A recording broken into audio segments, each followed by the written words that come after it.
ആണവശേഷിയിലും missile സാങ്കേതിക വിദ്യയിലും ഒരിക്കൽ കൂടി ശക്തി തെളിയിക്കുകയാണ് റഷ്യ.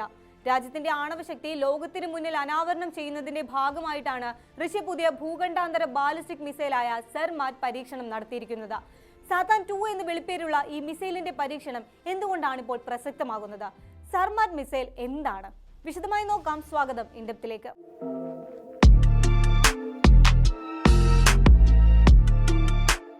ലോകത്തിലെ ഏറ്റവും കരുത്തുറ്റ മിസൈൽ എന്ന അവകാശവാദത്തോടെയാണ് പുടിൻ സർമാറ്റ് മിസൈൽ പരീക്ഷണം നടത്തിയിരിക്കുന്നത്. പാശ്ചാത്യ രാജ്യങ്ങളുടെ സമാന വിഭാഗത്തിൽപ്പെടുന്ന മിസൈലുകളേക്കാൾ 4 ഇരട്ടി പ്രഹരശേഷി ഇതിനുണ്ടെന്നാണ് പുടിൻ പറയുന്നത്. യുക്രൈൻ യുദ്ധം അവസാനത്തോടടുക്കുകയാണെന്ന റഷ്യൻ പ്രസിഡന്റ് വ്ളാഡിമിർ പുടിന്റെ പ്രഖ്യാപനത്തിന് തൊട്ടു പിന്നാലെയാണ് ഈ മിസൈൽ പരീക്ഷണം എന്നതാണ് ഇതിനെ കൂടുതൽ പ്രസക്തമാക്കുന്നത്.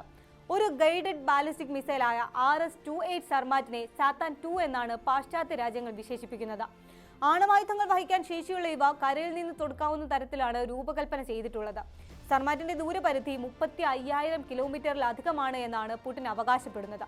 അതായത് ഭൂമിയെ ഒരു വട്ടം വലം വെച്ച് വന്നാലുള്ള അത്ര ദൂരം. പക്ഷേ സർമാറ്റിന് 18,000 കിലോമീറ്ററിനടുത്ത് മാത്രമാണ് ദൂരപരിധി എന്നാണ് പാശ്ചാത്യ വിശകലന വിദഗ്ധരുടെ വിലയിരുത്തൽ. ഈ രണ്ട് കണക്കുകൾ പരിഗണിച്ചാൽ പോലും റഷ്യയിൽ നിന്നും അമേരിക്കയിലെ ഏത് നഗരത്തിലേക്കും കൃത്യമായ ആക്രമണം നടത്താൻ സർമാറ്റിന് സാധിക്കും. കൂടാതെ നിലവിൽ വികസിപ്പിച്ചിട്ടുള്ളതും ഭാവിയിൽ വരാനിരിക്കുന്നതുമായ എല്ലാ മിസൈൽ പ്രതിരോധ സംവിധാനങ്ങളെയും കവച്ചു വെക്കാൻ സാത്താൻ 2 സാധിക്കുമെന്നും പുടിൻ അവകാശപ്പെടുകയും ചെയ്യുന്നു. പുതിയ റഷ്യൻ മിസൈൽ അമേരിക്കയ്ക്ക് എത്രത്തോളം വെല്ലുവിളി സൃഷ്ടിക്കുന്നുണ്ട് എന്നതാണ് ഇവയെല്ലാം വ്യക്തമാക്കുന്നത്. പരമാവധി 10 ടൺ വരെ പേലോഡ് വഹിക്കാൻ ശേഷിയുള്ള ഇവ 2011 മുതലാണ് റഷ്യ വികസിപ്പിക്കാൻ ആരംഭിച്ചത്. 2024 സെപ്റ്റംബറിൽ സർമാറ്റിന്റെ ആദ്യ പരീക്ഷണം നടത്തിയിരുന്നെങ്കിലും അതൊരു വലിയ സ്ഫോടനത്തിലായിരുന്നു കലാശിച്ചത്. തുടർന്ന് വീണ്ടും 2 വർഷത്തോളം നടത്തിയ ഗവേഷണങ്ങളുടെ ഫലമാണ് നിലവിലെ സർമാറ്റ്.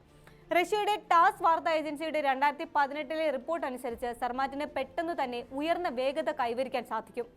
പരമ്പരാഗത ഭൂഖണ്ഡാന്തര ബാലിസ്റ്റിക് മിസൈലുകളേക്കാൾ വേഗത്തിൽ അതിന്റെ എഞ്ചിനുകളുടെ ജ്വലനം അവസാനിക്കുന്നതിനാൽ മിസൈൽ പ്രതിരോധ സംവിധാനങ്ങൾക്ക് ഇവയെ കണ്ടെത്താനും ട്രാക്ക് ചെയ്യാനുമൊക്കെ ബുദ്ധിമുട്ടായിരിക്കും. എന്തിനേറെ സബ് ഓർബിറ്റൽ ഫ്ലൈറ്റ് വഴി ബഹിരാകാശത്തെത്താൻ പോലും ഇതിന് സാധിക്കുമെന്നാണ് പുടിൻ ചൂണ്ടിക്കാട്ടുന്നത്. സർമാറ്റിന് പുറമെ മറ്റ് ചില തന്ത്രപ്രധാന ആയുധങ്ങളും റഷ്യ അടുത്തിടെ അവതരിപ്പിച്ചിരുന്നു. ശബ്ദത്തേക്കാൾ 27 മടങ്ങ് വേഗതയിൽ സഞ്ചരിക്കുന്ന അവൻഗാർഡ് ഹൈപ്പർസോണിക് ഗ്ലൈഡ് വാഹനം, യൂറോപ്പിൽ എവിടെയും ആക്രമണം നടത്താൻ പ്രാപ്തമാക്കുന്ന 5000 കിലോമീറ്റർ പരിധിയുള്ള ഒറീഷ്നിക് ബാലിസ്റ്റിക് മിസൈൽ എന്നിവയാണ് ഇതിൽ ഉൾപ്പെടുന്നത്. അമേരിക്കയുടെ പുതിയ മിസൈൽ പ്രതിരോധ സംവിധാനങ്ങൾക്കുള്ള മറുപടിയായാണ് റഷ്യ ഇത്തരം ആയുധങ്ങളെ കാണുന്നത്. അമേരിക്ക നിർമ്മിക്കാൻ ഉദ്ദേശിക്കുന്ന ഗോൾഡൻ ഡോം എന്ന പുതിയ പ്രതിരോധ സംവിധാനത്തിന് അടുത്ത 20 വർഷത്തേക്ക് 100 ലക്ഷം കോടി രൂപ ചെലവ് വരുമെന്നാണ് റിപ്പോർട്ടുകൾ. അമേരിക്ക ഇത്രയും കരുത്തുറ്റ ഒരു പ്രതിരോധ സംവിധാനം ഉണ്ടാക്കിയാൽ അത് റഷ്യയുടെ ആണവായുധങ്ങളെ ആദ്യം തന്നെ ആക്രമിച്ച് നശിപ്പിക്കാൻ അവരെ പ്രേരിപ്പിച്ചേക്കാമെന്ന് റഷ്യൻ സൈനിക വിദഗ്ധർ ഭയക്കുന്നുണ്ട്.